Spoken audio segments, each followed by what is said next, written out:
Hey everyone! We all know cleansing is basically the absolute foundation of healthy-looking skin, right?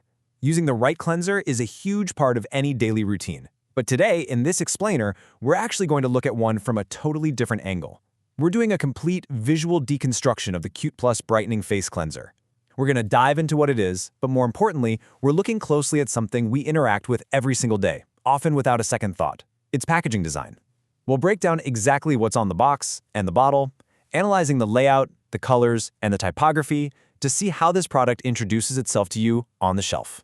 So before we even get to the specifics of the CutePlus cleanser, I want you to ask yourself, how much does packaging actually dictate your very first impression of a product? Think about it for a second. Before you even twist off the cap to wash away the day's dirt, oil, and makeup, you're interacting with cardboard, plastic, colors, and fonts, right?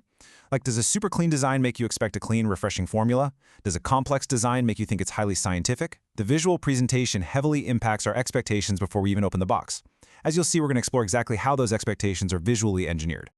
All right, let's jump right into Section 1, First Look at CutePlus. Okay, take a look at the product in its physical form here. On the left, notice the bottle's rigid, squared-off structure. It's got this really prominent opaque white cap that literally takes up about a third of the total height. And right alongside it, on the right, is its matching outer cardboard packaging. It's a very straightforward, geometric presentation. You know, the bottle isn't one of those soft, squeezable tubes you see everywhere. It's highly structured, rigid, and stands completely flush next to its perfectly matched rectangular carton. Now, what's truly fascinating to me here is the brand's commitment to absolute visual consistency. Notice how the layout on the front of the box is exactly mirrored on the front label of the bottle itself? It's literally identical. The brand hasn't simplified the bottle label to save space or, altered the box to make a different impact on the shelf. The visual experience of holding the box in the store is the exact same visual experience as seeing the bottle sitting right there on your bathroom counter every morning and evening. Moving on to Section 2, the White Series Breakdown. So if we isolate the text, we see a really deliberate hierarchy going on. First, we have the brand name, CutePlus, complete with a registered trademark symbol. Next, we get the functional description of the product in all caps, Brightening Face Cleanser. And finally, we have the specific product line it belongs to, the White Series. By breaking this down, it's like a giant puzzle, and we can see exactly how the manufacturer wants your brain to process the information.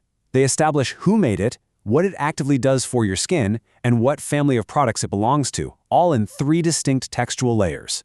This 3-tiered hierarchy ensures you grasp the most vital info in a split second when you're scanning a crowded store shelf. And this actually illustrates a really specific, kind of unconventional typographic choice.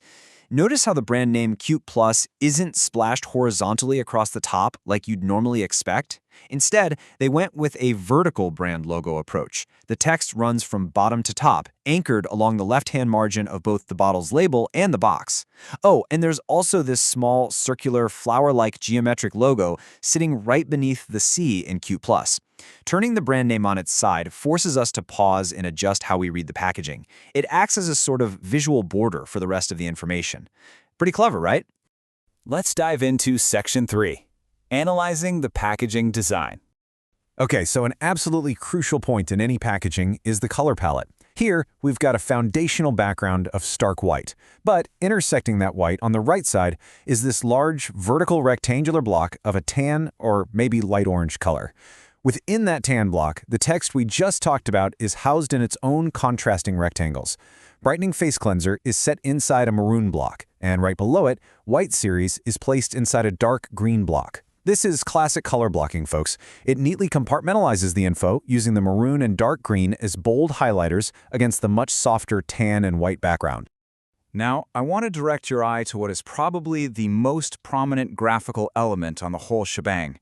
Sitting squarely on the lower half of both the bottle and the box is this large circular icon. In a design that's otherwise completely dominated by rigid right angles, straight vertical lines, and rectangular color blocks, this perfect circle immediately commands your attention. Let's look a little closer at what's actually inside that circle. It's a highly stylized silhouette design. We see the solid maroon profile of a woman's face and flowing hair facing to the right. The profile itself is super clean. It lacks intricate facial details, which really emphasizes the sweeping motion of the hair. And just below the chin, underlining the profile, is this curved line made of dots that gradually expand in size from left to right. This adds a real sense of upward and outward movement, right? It beautifully breaks up the otherwise solid colors and sharp lines of the packaging with a distinct organic human element. Finally, we have Section 4, Volume and Size Details. Punching in on the nitty-gritty details, that prominent 200 gives us the metric volume, meaning this bottle holds exactly 200 milliliters of the face cleanser. And right next to that, perfectly following standard international packaging practices, we see the imperial measurement. The packaging notes that 200 milliliters is equivalent to 6.7 fluid ounces. Providing both measurements is a smart move. It ensures the packaging is perfectly legible and understood in totally diverse global markets, without them needing to do costly regional redesigns. So where exactly is this info located? Well, as is incredibly common in consumer goods, there's a strict bottom edge placement for these physical specs. The text reading net 6.7 FLOZ 200 milliliters E is anchored at the very bottom edge of the box and identically at the bottom edge of the bottle. It's grounded. It's totally out of the way of the branding and the vibrant color blocks we just analyzed, just doing its job quietly at the base of the design. As we wrap up this visual deconstruction, I want to leave you with a bit of a challenge. Look back at all the factual design choices we just walked through. The stark white against the tan, the strict right angles offset by the maroon circular silhouette, the sideways vertical branding. How does this specific combination of color blocking and typography influence your perception of the brand? Does it feel clinical? Does it feel earthy to you? Modern? The next time you pick up a product, take 10 seconds to really look at the layers of information it's presenting. You might be surprised by how much that design is speaking to you. Thanks so much for joining me on this explainer, and we'll see you in the next one.